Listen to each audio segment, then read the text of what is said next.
Hi guys, I hope you guys are super excited for Christmas because that's coming up in a couple of days. And in honor of the holidays, I thought I'd do my very first Christmas book review, or well, I guess technically it's my first book review ever, but and I'm not even gonna actually even call it a book review because I don't know how to do them. Can we just be real? What should I call it? This is going to be a shout out video to my friend Suzette Wilson. So I met Suzette, a little over a year ago, and we met through the Switch Up Channel's Discord. We got to talking about art. I found out that she loves to do watercolor. I told her she should start an Instagram and post her watercolor paintings on Instagram. And she started doing that. And oh my gosh, they're gorgeous. Like, they're so cute. As our friendship developed, we talked some more, and I told her, I said, you should do a children's book because your artwork would be perfect for a children's book, right? And she finally did it. This year, she launched her very first children's book ever, and this is it. It's called The Christmas Dollhouse. And I made sure that I was one of the first people to purchase it.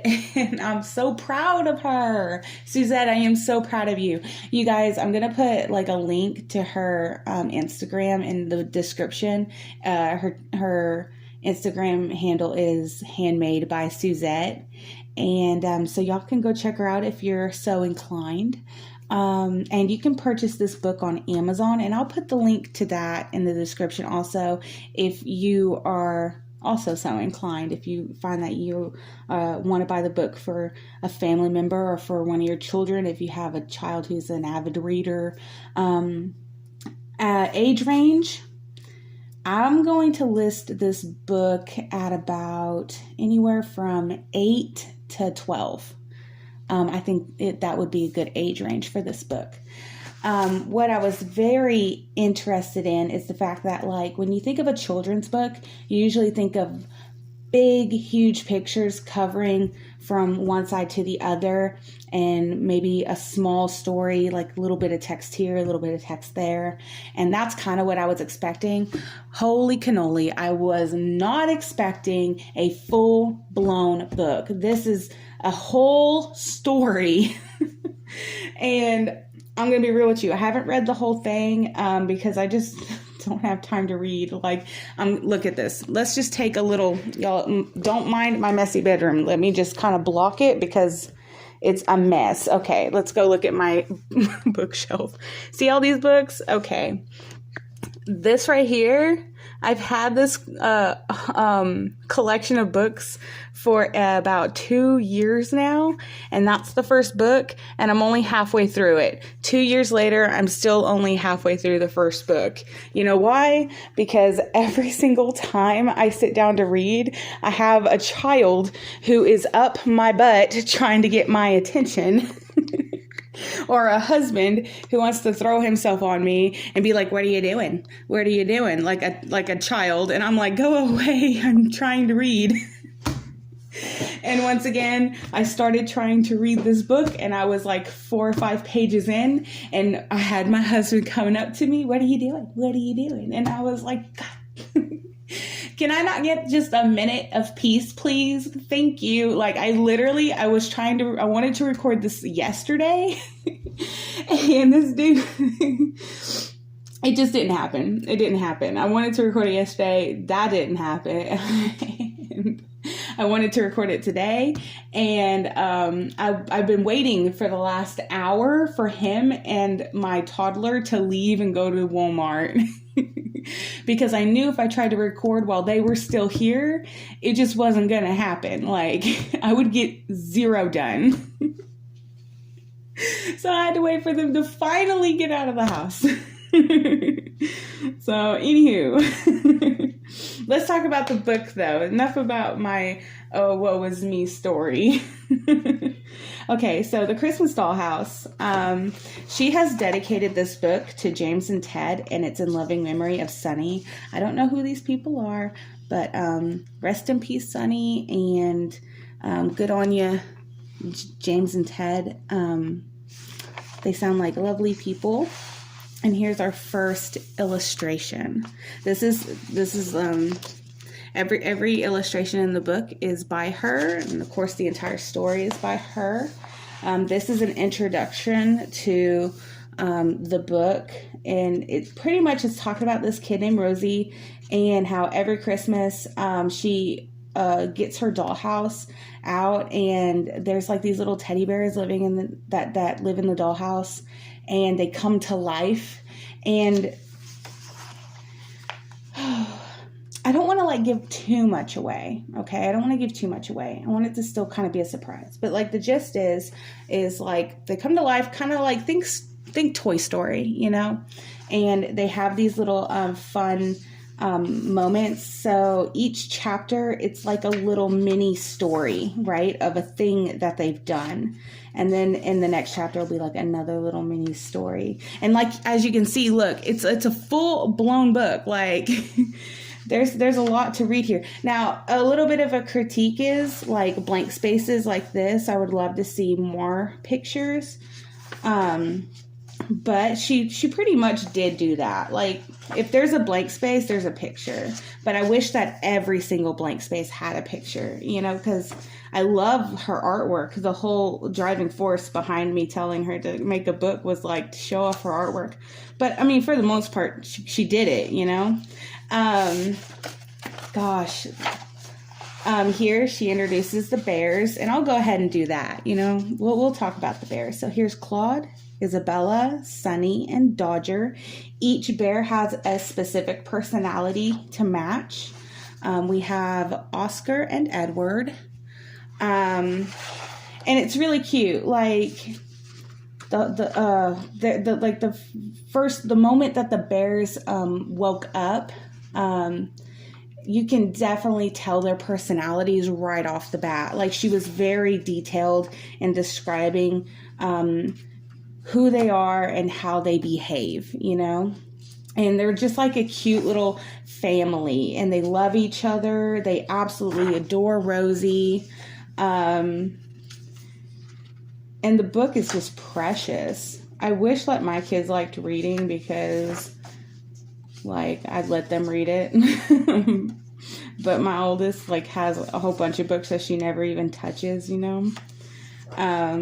One of these days I'm going to actually have a moment to sit down and read the whole thing from start to finish. I just haven't had a chance to do that. But yes, see, like here's another blank page. I wish she had done more art here, because like her art is just adorable to me.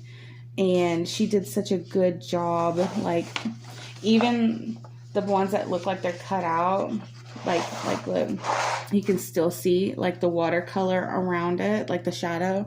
Like, I think that was such a cute little detail, and I'm glad she didn't cut that out. And then I also appreciate the ones that are just the square, the rectangular shaped, like this one, for example. Like, I think that's really sweet. Like, it's cute to me. What's it say? It says, if you enjoyed reading The Christmas Dollhouse, please consider following Handmade by Suzette on Instagram, and keep your eyes peeled for more books featuring our little bears in the near future. Thank you for reading. I am just so proud of her. Like, it's really ambitious to, you know, sit down and do something like this, you know? Like, I've had thoughts in the past of making like coloring books, but I'm just so lazy. I'm way too dang lazy to actually do it. I'm not ambitious enough for it. Like, but she did this. It also, like, the book isn't even expensive at all. Like, it's super affordable. Gosh, what was it, like $6 or something? Like, I don't remember, but it was non-expensive at all. And you're getting a whole lot of reading for what you're paying for. And honestly, I'm glad she did it this way. I'm glad she did it this way. Because look here, you're buying a book to read a book, right? when I go to the store and Barnes and Nobles, let's say Barnes and Nobles, for example, or even Walmart, doesn't matter, any store with books, and you're looking at all the kids' books, and the kids' books are like $20, so $20 for a kid's book, and it's all pictures, right? Like, I'm not going to spend money on pictures for my kid to read, you know what I mean? I want them to read, and this has like just tons of readability to it, you know? And that's what makes it, I feel, worth the money, you know? There's a full-blown story. There's many stories in this book, you know? And I like that about it. I really, really do. And it's super imaginative and creative. Now that's not to say, obviously, like, I do enjoy pictures, you know, so that's where I feel like there's, the balance is just a tiny bit off here, you know, where, yes, there's a lot of readability to it, but like I said, there's also some blank pages where there could have been a photo. So that's just literally my only critique out of this whole book is maybe those blank pages could have had pictures. But like I said, like, that's the only one that I have. Overall, I give this book like a 10 out of 10, like, do buy. Goodness. And I like that it's Christmas themed. Like, I'm hyped for like her next book. Like, what's she gonna do next? She gonna do like a Halloween theme? Oh, and let me tell you something too. She even did on her Instagram like a whole Chinese New Year story, and like, was it like every day or once a week or something, she would post a little more of the progression of the story, and it was so adorable. And I was reading, because she like hand wrote the story, you know, on the picture, and it was so cute. It was a cute little spin on Chinese New Year. Like, Suzette, that needs to be your next book, like, for real.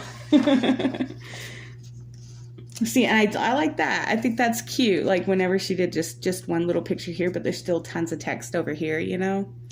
But yeah. Anyway, all right. Well, I'm going to call that done. And maybe I should read just one page. Let's read one page, and that way it's like not giving away. Here, we'll read the introduction. Okay. So that way it's like, because, you know, you don't want to spoil the whole book, right? And that's why I'm like nervous, because I've never reviewed a book before, and I just don't want to spoil anything. I want people to feel the hype I feel, but without like giving everything away, you know what I mean? Okay, so let's see. A special tradition. Rosie was very excited. She'd been looking forward to this day for weeks. Today was the first day of December, which meant Christmas was fast approaching. Not only was the little girl excited because Father Christmas would soon be on his way, hopefully bringing her lots of presents, but she was also excited because of a very special tradition. Every year on this day, Rosie would wait patiently for her mom to bring out the special Christmas dollhouse, and for a whole month, Rosie could play with all of her favorite toys in a wonderfully festive setting. It was a lovely change from her usual dollhouse, and she took extra special care to make tiny decorations to place inside, and to ensure her favorite toys had as magical a Christmas as possible. Which is so stinking cute. I'm like, okay, let's just pause here for a second. Kids just don't play with toys like they used to back in the day, right? If I were to buy my kid a dollhouse, it would just collect dust. She would be hyped for it for like a minute, and then it would just collect dust. And that's sad to say. But hearing this, like, that alone is so magical and precious to me, because, like, it's like a simpler time, you know? It's like when kids used to actually appreciate toys. And I just wish it was still like that, you know? Unfortunately, it's just not like that. Like, my kids appreciate technology, like video games and stuff. I remember being a kid and I loved toys. Like, that's all we did was play with toys. But we didn't have video games in our house when I was like, you know, 6, 7, 8, 9 years old, you know? All right, let's keep going. Rosie was close to shaking with excitement. It had been 11 whole months since she'd last played with her Christmas house, and she couldn't wait to get stuck in once again. The house itself was beautiful. 8 large windows looked out of the front of the building, with 2 more windows on the roof of the attic. There were 4 floors in total, each containing rooms that Rosie had helped to decorate herself. On the ground floor was a large kitchen and dining room, which had all manner of festive food laid out on top of a huge wooden table. There were cakes and sandwiches, little bottles of juice, and lots of brightly colored tinsel, as well as the tiniest little Christmas cards you've ever seen in your whole stinking life. Oh my gosh, I love tiny things. Like, it's so cute. Sitting on top of the mantel of the fireplace next to a comfortable looking armchair. Proceeding to the first floor of the house would have proved somewhat difficult to anyone actually living in the house. Rosie supposed, as there was no staircase between the ground floor and the rest of the house. Still, this didn't seem to matter too much. Rosie reasoned to herself, as she was always happy to move the occupants of the house between the floors as she played. On the left side of the first floor was a very cozy living room with a large plush red sofa close to another handsome fireplace, where a sleeping cat would usually be found, only opening one sleepy eye upon occasion when it could no longer resist the temptation of curiosity. Next to the fireplace was a magnificent Christmas tree that Rosie was extremely proud of. Her grandfather had made it for her with tinsel and baubles, decorations, and tiny lights that actually worked. They created a warm glow in the room that made the little girl's eyes twinkle in wonder at the magical scene. Okay, all right, we're going to stop there. Oh, look at that. I just got into reading and I could just read it. I know I've read it like once already, but I could just keep going. Cute, get out of my room. Yes. Shoo, with you. All right. So, guys, that was the first page, and I'm not going to read any more because you guys, like, if y'all do buy the book, I just want y'all to experience it for yourselves. Like, I get, like, super into stuff like that. Like, whenever I do finally get a chance to sit down and read something, like, I just imagine that she's so detailed, like, and that, I love that about it because it paints this beautiful picture in your head of what everything looks like, and like, I can just visualize it, you know, and it's so cute. Also, I play a lot of Animal Crossing, so, like, it kind of makes me want to just go play that game right now. But I can't play Animal Crossing because as soon as this video is done, I'm about to live stream God of War, so I need to, like, hop out Animal Crossing mode and into get my butt kicked in a real big boy game mode. Oh my gosh. So anyways, okay, I want to leave it there, and I hope you guys have a very, very Merry Christmas. I can't wait to see y'all in my next video, like in the comment section. I love talking with everybody. Suzette, I'm so proud of you. I love you, and I can't wait to see your future books, and I love looking at your artwork. I love your 12 days of Christmas you've been doing. Like, every time I hop on Instagram, like, that's the very first thing that pops up on my feed, and it just makes me smile because your artwork is just gorgeous. So anyway, all right, so I'm gonna say goodbye. I love you guys, and I'll catch you on the next one.